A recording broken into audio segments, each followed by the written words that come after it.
Bismillahirrahmanirrahim. Assalamualaikum warahmatullahi wabarakatuh. Perkenalkan, nama saya Nur Wahida, NIM 200222051. Ruang AP Reguler 2, Prodi Administrasi Publik, Fakultas Ilmu Sosial dan Ilmu Politik. Baik, saya akan mengemukakan pendapat saya tentang konsep dasar perilaku organisasi. Perilaku organisasi adalah suatu bidang studi yang menyelidiki dampak perorangan, kelompok, dan struktur pada perilaku dalam organisasi, dengan maksud untuk menerapkan pengetahuan semacam itu untuk memperbaiki keefektifan organisasi. Faktor internal dan faktor eksternal yang membedakan antara individu dan berpengaruh terhadap perilaku organisasi, yaitu perilaku internal terdiri dari yang pertama, tujuan organisasi, yaitu apa yang ingin dicapai dan apa yang ingin diproduksi oleh suatu organisasi. Yang kedua, struktur organisasi, yaitu sebagai hasil desain dalam struktur yang akan dijalankan oleh unit organisasi dan struktur formal yang ada.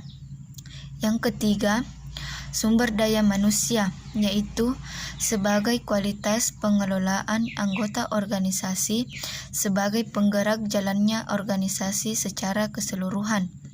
Yang keempat, budaya organisasi, yaitu gaya dan identitas suatu organisasi dalam pekerja, perilaku yang baku dan menjadi citra organisasi yang bersangkutan. Kemudian, faktor eksternal terdiri dari yang pertama, faktor politik, yaitu hal yang berhubungan dengan keseimbangan kekuasaan negara yang berpengaruh terhadap keamanan dan ketertiban. Yang kedua, faktor ekonomi, yaitu tingkat perkembangan ekonomi yang berpengaruh terhadap tingkat pendapatan masyarakat. Yang ketiga, faktor sosial, yaitu orientasi nilai yang berkembang di tengah masyarakat yang mempengaruhi mereka terhadap etos kerja yang dibutuhkan oleh kinerja organisasi. Perbedaan antara teori konten dan teori proses. Teori konten atau butuh teori dapat didefinisikan sebagai teori yang paling awal yang berkaitan dengan konsep memotivasi. Ini menguraikan alasan untuk memotivasi seorang individu. Itu berarti menjelaskan kebutuhan dan persyaratan yang penting untuk memotivasi seseorang.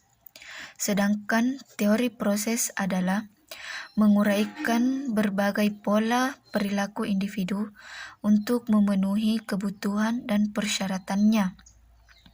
Ada 4 teori proses seperti penguatan, ekuitas, dan pengaturan tujuan dan harapan. Perbedaan teori kebutuhan Maslow dan teori konten lainnya. Teori hierarki kebutuhan Maslow adalah teori umum tentang motivasi yang menyatakan bahwa keinginan untuk memenuhi kebutuhan adalah faktor terpenting dalam memotivasi. Sedangkan teori 2 faktor Herzberg adalah tentang motivasi yang mengatakan bahwa ada berbagai faktor yang ada di tempat kerja yang menyebabkan kepuasan kerja atau ketidakpuasan kerja. Apa alasan seseorang termotivasi oleh tujuan yang sulit? Karena motivasi begitu penting untuk mendorong seseorang dalam melakukan sesuatu yang dengan sepenuh tenaga. Dan motivasi juga ini sangat penting untuk mendukung seseorang dalam menciptakan ide-ide dan strategis yang bagus pada saat bekerja. Dan motivasi ini juga bisa timbul pada diri sendiri dan juga dorongan oleh orang lain.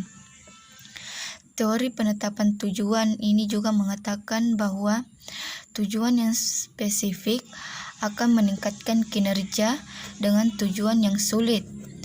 Ketika diterima, akan menghasilkan kinerja yang lebih tinggi dibanding dengan melakukan pekerjaan yang lebih mudah.